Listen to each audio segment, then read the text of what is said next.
Renungan pagi menjadi putra dan putri Allah oleh Ellen G. White, 28 April 2021. Mari kita berdoa. Bapa kami yang di sorga, Allah pencipta langit dan bumi, laut dan segala isinya, Allah yang maha besar, maha kuasa, sumber segalanya, yang kami sembah selalu melalui anak-Mu yang tunggal, Yesus Kristus. Terpujilah Yesus, anak Allah yang maha tinggi, anak domba yang menghapus dosa dunia ini.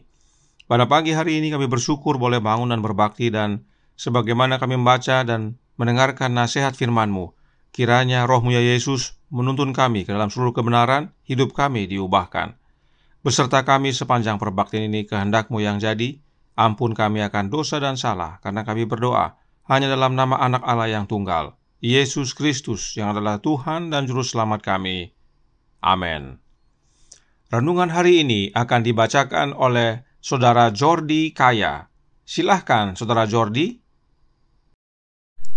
Renungan pagi menjadi putra dan putri Allah 28 April 2021 dengan judul Penebusan oleh Kekayaan Kasih Karunia Allah. Ayat inti Efesus 1 ayat 7 dan 8. Sebab di dalam Dia dan oleh darahnya kita beroleh penebusan, yaitu pengampunan dosa, menurut kekayaan kasih karunia-Nya yang dilimpahkannya kepada kita dalam segala hikmat dan pengertian. Ia, yaitu Kristus, datang untuk meninggikan dan mempermuliakan kuasa pikiran kita, sehingga usaha kita dalam hidup ini tidak salah arah dan hilang. Tuhan Yesus datang untuk menguatkan setiap orang yang tekun menyelidiki kebenaran. Ia datang untuk menyatakan Bapa. Ia tidak membiarkan apapun untuk mengalihkan pikirannya dari pekerjaan besar untuk memulihkan peta moral Allah dalam manusia. Dan kita harus melihat bahwa pekerjaan yang besar dan penting bagi kita ialah menerima rupa ilahi itu, menyediakan suatu tabiat untuk hidup yang akan datang. Kita mesti mempergunakan kebenaran surga untuk penggunaan khusus dalam hidup yang berguna. Dan bolehlah kita membawa semua kekayaan pengetahuan yang memberikan kepada kita kepantasan untuk kehidupan yang sebanding dengan hidup Allah. Pengetahuan tentang Allah adalah setinggi langit, seluas bumi. Hanya orang-orang yang membaca Alkitab sebagai suara Allah yang berbicara kepada mereka, yang merupakan penyelidik yang benar. Mereka belajar, mereka menyelidiki harta yang tersembunyi.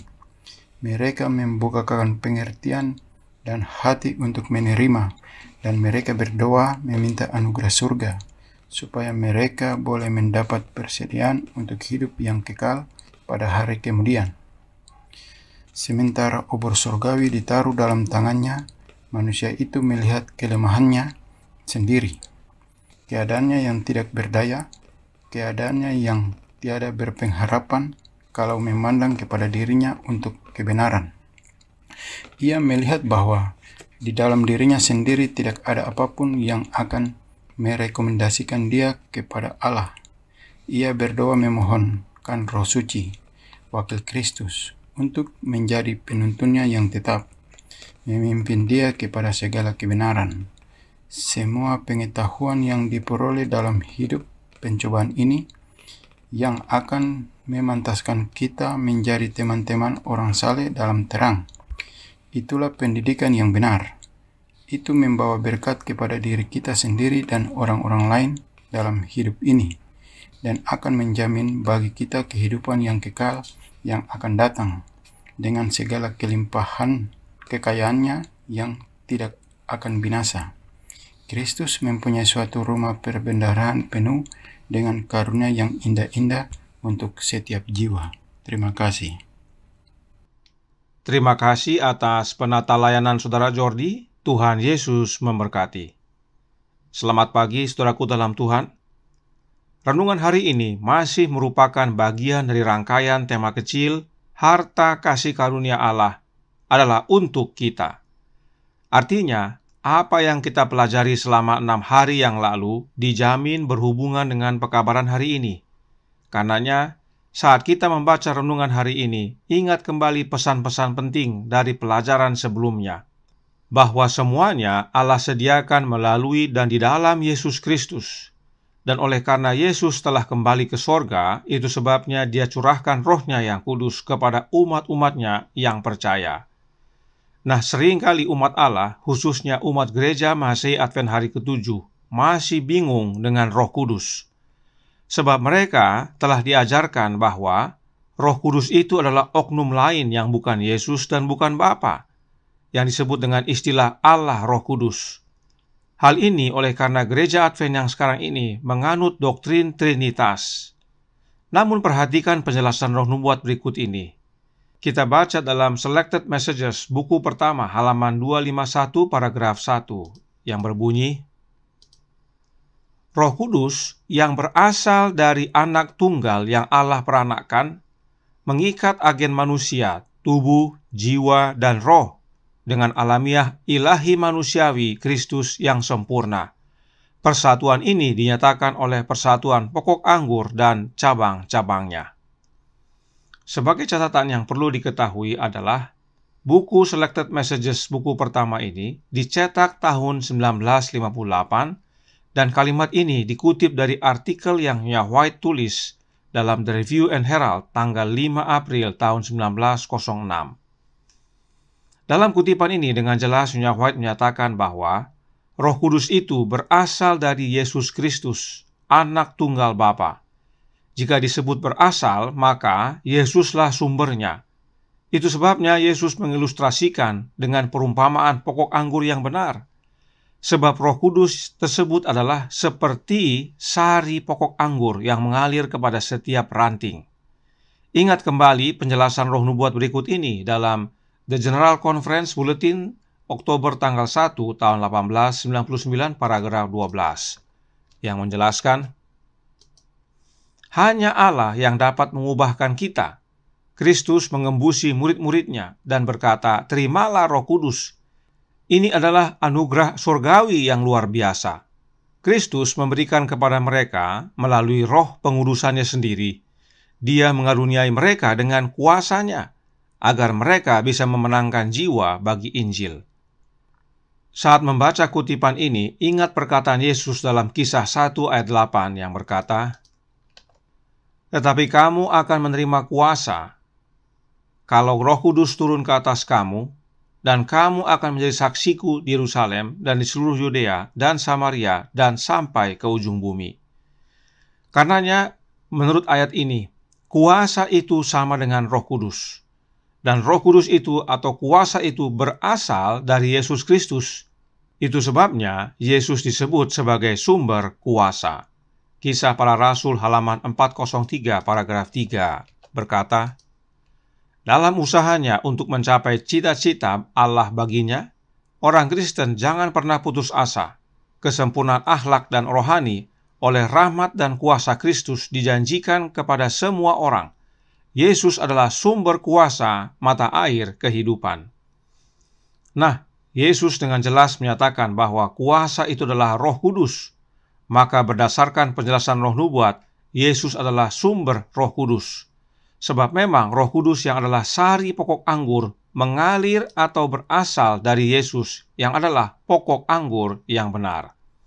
Mari kita baca kembali kutipan berikut ini dalam Kisah Para Rasul halaman 239 paragraf 2 yang berbunyi, Kristus sendiri menarik perhatian kita kepada pertumbuhan dunia sayur-sayuran sebagai suatu ilustrasi tentang peran rohnya dalam menyokong kehidupan rohani.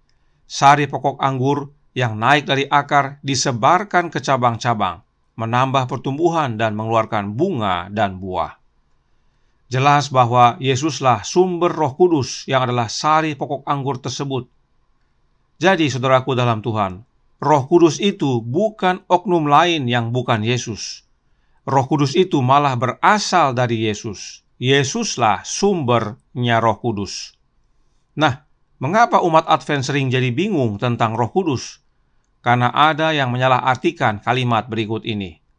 Menjadi Putra dan Putri Allah halaman 129 paragraf 3 yang berkata, ia berdoa memohonkan Roh Suci, wakil Kristus, untuk menjadi penuntunnya yang tetap, memimpin dia kepada segala kebenaran. Nah, kata wakil Kristus ini yang sering membuat umat Advent bingung. Sebab kepada mereka diajarkan bahwa kata wakil itu adalah bukti Roh Kudus tersebut adalah oknum yang berbeda dengan Kristus dan dengan Bapa. Apakah benar demikian?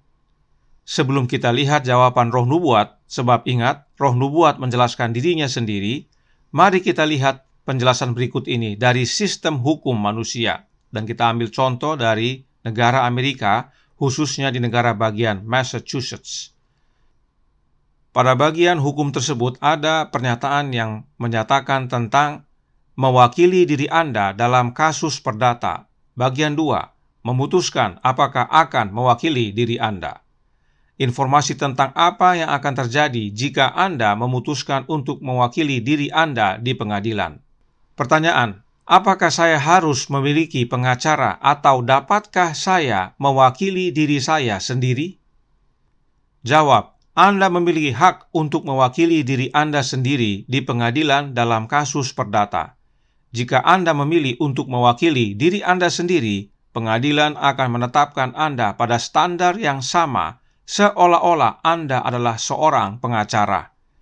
Jika Anda menemukan saat kasus Anda berlanjut bahwa mewakili diri Anda terlalu sulit, Anda mungkin memiliki pilihan pada saat itu untuk menyewa pengacara untuk mewakili Anda.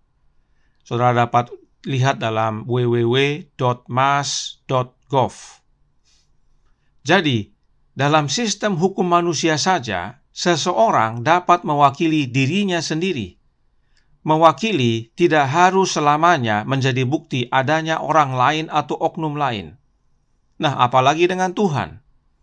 Mari kita lihat penjelasan roh nubuat berikut ini dalam That I May Know Him, halaman 217, paragraf 2, yang menjelaskan, Kristus telah meninggalkan Roh Kudusnya untuk menjadi wakilnya di dunia, untuk memberikan bantuan sorgawi kepada setiap jiwa yang lapar dan haus.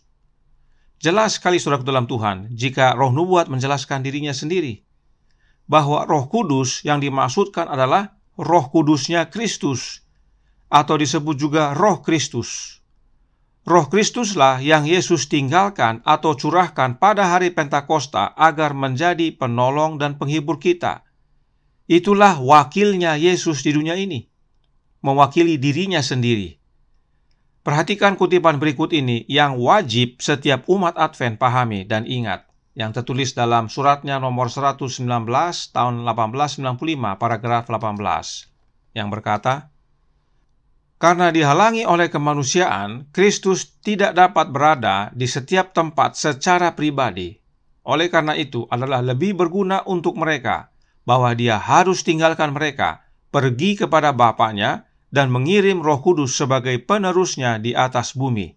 Perhatikan, Roh Kudus adalah dirinya, dilepaskan dari kepribadian manusia dan tidak bergantung padanya. Dia akan mewakili kehadiran dirinya melalui Roh Kudusnya sebagai yang hadir di mana-mana. Saudaraku dalam Tuhan, waktu Yesus kembali ke sorga, Dia sepenuhnya manusia. Karenanya Yesus tidak dapat berada di mana-mana seperti sebelum Dia menjadi manusia.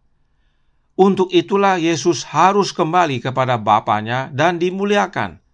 Dan pada saat Yesus dimuliakan, Yesus menerima kuasa dari Bapaknya yang memampukan Dia untuk mencurahkan Roh-Nya. Nah, perhatikan, roh nubuat dengan jelas menyatakan bahwa Roh Kudus itu adalah dirinya Yesus sendiri, yang dilepaskan atau dalam bahasa Inggris divested dari kepribadian manusia Yesus Kristus. Jadi, Roh Kudus itu adalah pribadi Yesus itu sendiri, bukan oknum lain. Roh Kudus inilah yang dicurahkan pada hari Pentakosta, yaitu roh yang dilepaskan dari kepribadian kemanusiaan Yesus Kristus. Kemudian perhatikan, Nyonya White tulis, tidak bergantung padanya, atau dalam bahasa Inggris, independent thereof. Inilah yang membuat Roh Kristus yang kudus tersebut layaknya pribadi. Karena setelah dilepaskan dari pribadi Yesus, Roh Kudus tersebut bertindak tidak bergantung kepada Yesus yang adalah sumber Roh Kudus tersebut. Apa maksudnya?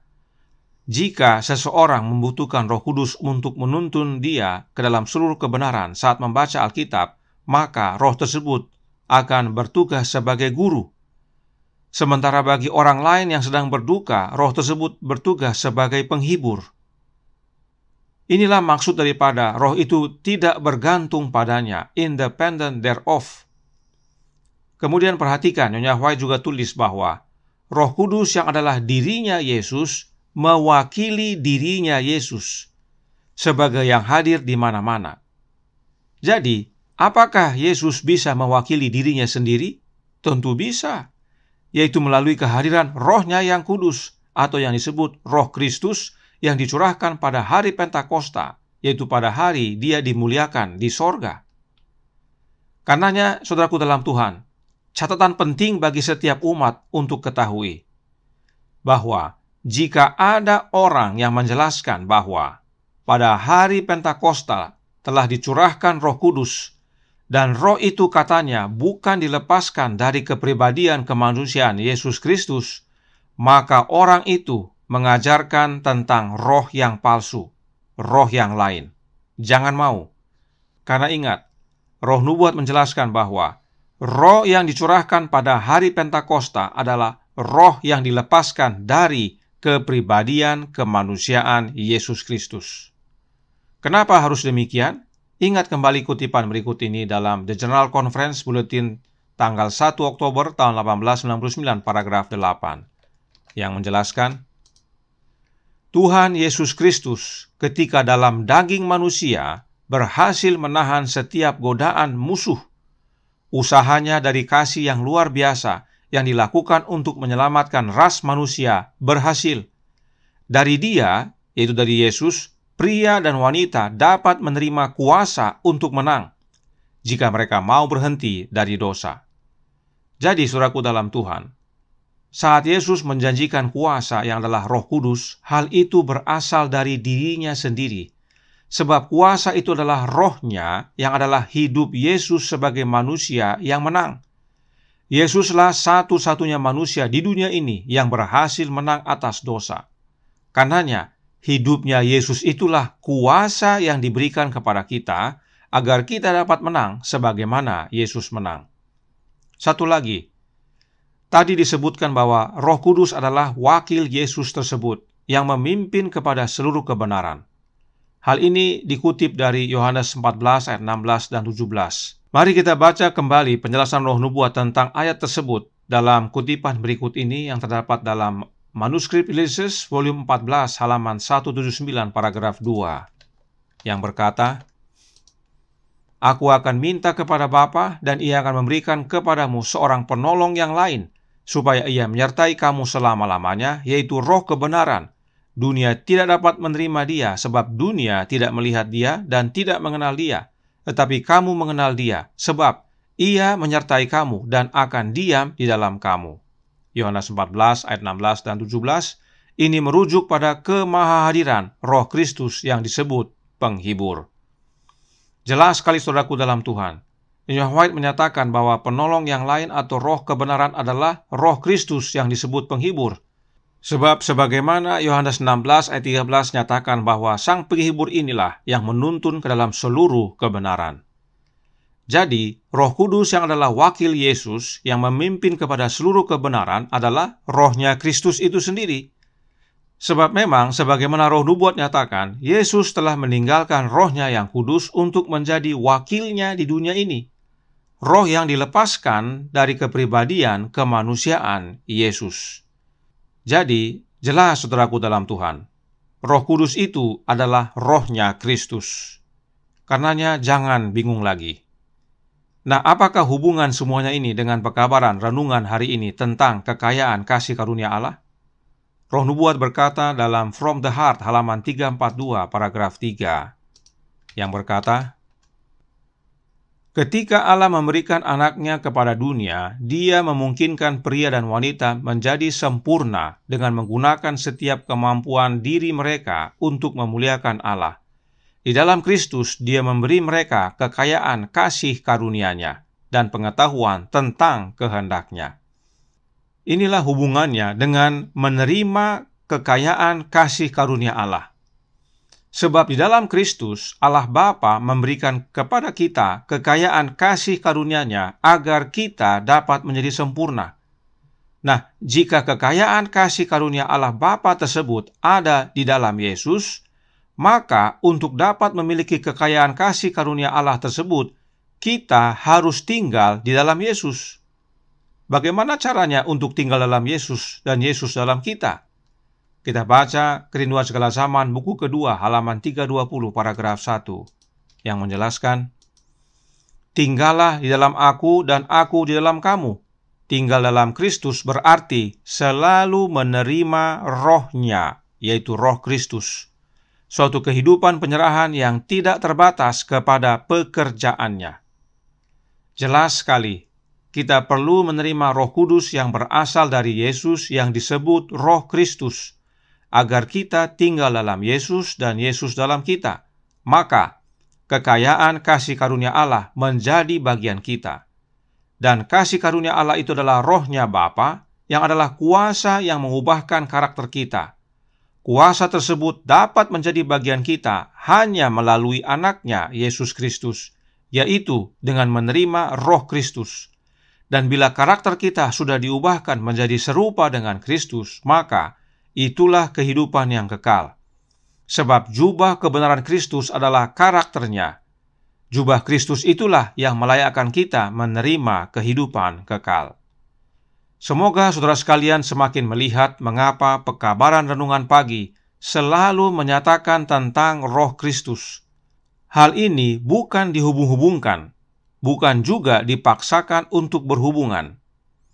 Karena jika saudara membaca semua tulisan Roh Nubuat, mayoritas menjelaskan tentang pentingnya akan kehadiran Roh Kristus dalam hidup kita, apapun istilahnya. Nah, perhatikan ringkasan penjelasan Alkitab berikut ini, bahwa Roh Kristus adalah sama dengan keselamatan. Yang pertama, menjadi milik Kristus harus memiliki Roh Kristus, Roma 8 ayat 9. Dan jika sudah menjadi milik Kristus, maka kita menjadi milik Allah, 1 Korintus 3 ayat 23. Kedua, menjadi anak Allah harus menerima Roh Kristus dalam hati, Galatia 4 ayat 6. Sebab roh anak Allah adalah roh yang mengangkat kita jadi anak Allah, Kemenangan Akhir halaman 489 paragraf 2. Ketiga, menerima hidup yang kekal harus menerima Roh Kristus, sebab Kristus telah menjadi roh yang menghidupkan, 1 Korintus 15 ayat 45. Pengharapan kemuliaan dan kehidupan yang kekal adalah dengan menerima Kristus di dalam hidup kita, Kolose 1 ayat 27, atau dalam bahasa Inggris disebutkan Christ in you, the hope of glory. Dan yang kelima, keselamatan adalah dengan memiliki hidup Yesus, Galatia 2 ayat 20 dan Kolose 3 ayat 4. Dan memiliki hidup Yesus adalah sama dengan menerima roh-Nya, sebab hidup sama dengan roh, Yohanes 6 ayat 63. Yesus berkata, "Barang siapa tidak tinggal dalam aku, ia dibuang keluar seperti ranting dan menjadi kering, kemudian dikumpulkan orang dan dicampakkan ke dalam api, lalu dibakar." Yohanes 15 ayat 6. Karenanya, saudaraku dalam Tuhan, terimalah roh anak Allah dalam hati kita, maka kekayaan kasih karunia Allah yang menyelamatkan menjadi bagian hidup kita. Tuhan memberkati, saya bawa dalam nama Yesus. Amin. Mari kita berdoa. Bapa kami yang di sorga, Allah pencipta langit dan bumi, laut dan segala isinya, Allah yang maha besar, maha kuasa, sumber segalanya, yang kami sembah selalu melalui anak-Mu yang tunggal, Yesus Kristus. Terima kasih nasihat yang begitu indah pagi hari ini tentang apa dan siapa Roh Kudus. Kami tidak bingung lagi, jelas bahwa Roh Kudus itu adalah roh-Nya Kristus, sebab roh itu berasal dari Yesus. Dan ini penting sebab itulah wujud dari kekayaan kasih karunia Allah yang Bapa curahkan bagi kami melalui anak-Nya, agar kami semua dapat diselamatkan. Karenanya curahkan roh anak-Mu ya Bapa dalam hati ini. Kehendak-Mu yang jadi, ampun kami akan dosa dan salah, karena kami berdoa hanya dalam nama anak Allah yang tunggal, Yesus Kristus, yang adalah Tuhan dan Juru Selamat kami. Amin.